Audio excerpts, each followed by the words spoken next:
Dans les sessions précédentes, on a vu comment est-ce qu'on pouvait configurer des conditions dans Prometheus pour qu'il génère des alertes qui seront par la suite envoyées à Alert Manager qui se chargera de la notification qu'on verra dans les sessions suivantes. Mais avant d'entrer dans ce genre de détails, il y a un certain nombre de concepts qu'il est important de prendre en compte lorsqu'on va vouloir définir nos règles.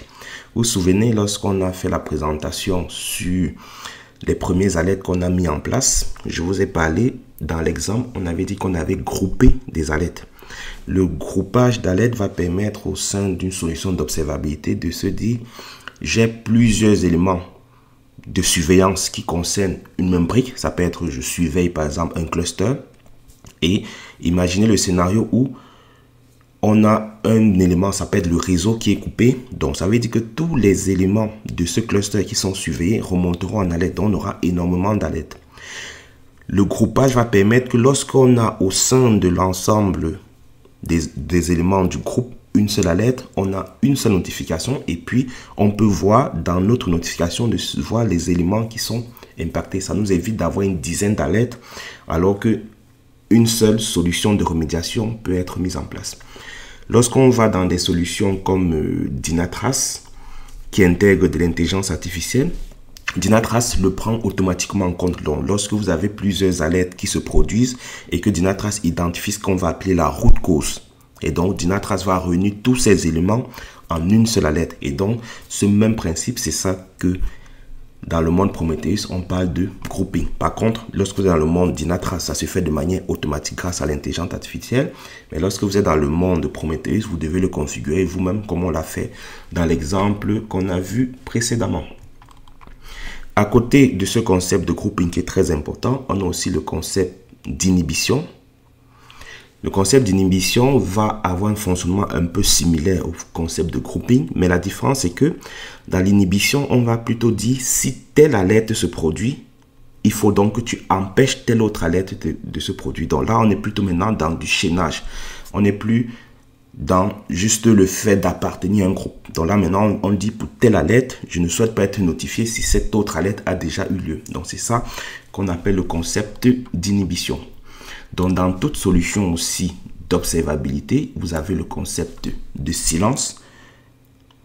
Dans les autres logiciels, notamment Dynatrace, on va parler plutôt de fenêtre de maintenance. Donc, ça va être une plage horaire qu'on va définir et on va dire dans cette plage horaire, je ne souhaite pas avoir de notification. Ça va être très important parce que, imaginez-vous le scénario où vous êtes en train de faire une mise en prod. Vous pouvez avoir différents types de mise en prod. Il y a des mises en prod qu'on appelle des opérations planifiées. Donc là, à ce moment, on met une plage d'horaire à un instant bien précis. Mais vous pouvez aussi être dans un scénario où vous décidez par exemple que chaque samedi à 23 h, vous décidez de faire une opération. Donc vous voyez, on a deux types de scénarios. On a les scénarios dans lesquels on est planifié de manière récurrente et on a les scénarios dans lesquels on est planifié de manière ponctuelle. Mais dans tous les cas, ça se gère au niveau des silences. Et dans d'autres solutions, on parlera plutôt de fenêtres de maintenance. Lorsque vous allez aussi travailler avec Alert Manager, il va vous permettre aussi de définir vos propres clients, ce qui n'est pas forcément la solution recommandée, mais c'est aussi possible. On n'a pas parlé de ça lorsqu'on faisait la configuration dans Prometheus. On a juste défini l'alerte, mais on n'a pas défini dans Prometheus comment est-ce qu'il devait envoyer l'alerte. Et donc ça, on va parler de tout ça dans le concept, on va profiter du concept de haute disponibilité. Parce qu'imaginez-vous, si vous décidez de déployer une seule instance Alert Manager et que pour X ou Y raison, vous venez à perdre cette instance, ça veut dire que vous perdez toutes vos notifications. Et donc c'est pour cela que Alert Manager vous recommande de mettre en place la haute disponibilité. Donc à ce moment, vous déployez plusieurs instances Alert Manager, ce qui permet que s'il y a une instance qui est indisponible, vous êtes sûr que Prometheus aura au moins une autre instance dans laquelle il pourra envoyer les notifications.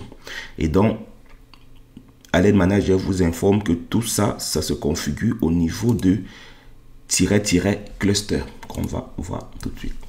Donc là, vous avez l'ensemble des paramètres qui vont vous permettre de configurer si vous souhaitez créer un cluster. Donc, vous avez notamment des paramètres comme les adresses d'écoute, le timeout, le TCP timeout et éventuellement différents labels qui vont vous permettre de configurer votre cluster.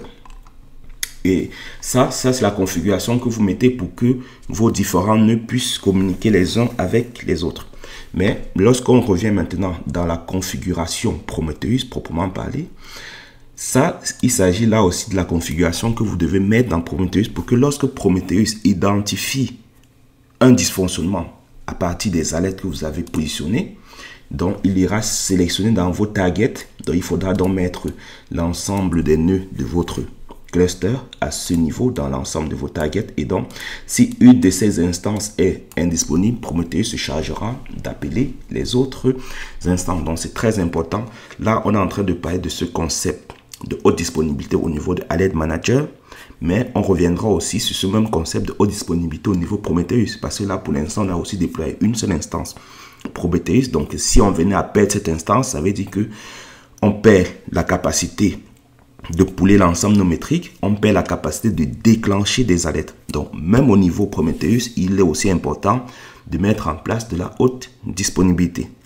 Pour ce qui est des exporteurs, en général, on ne fait pas de la haute disponibilité sur les exporteurs, mais on essaye quand même de mettre en place un mécanisme qui permet de suivre et de les remettre en place. Si vous êtes dans un environnement plutôt de type Kubernetes, donc à ce moment, vous allez vous reposer sur la mécanique de reconstruction automatique de Prometheus pour en cas de dysfonctionnement d'un exporteur. Et donc, si vous êtes dans des solutions installation standalone, en ce moment, ce sera aussi à vous de mettre un mécanisme qui vous permet déjà d'identifier et de relancer vos instances.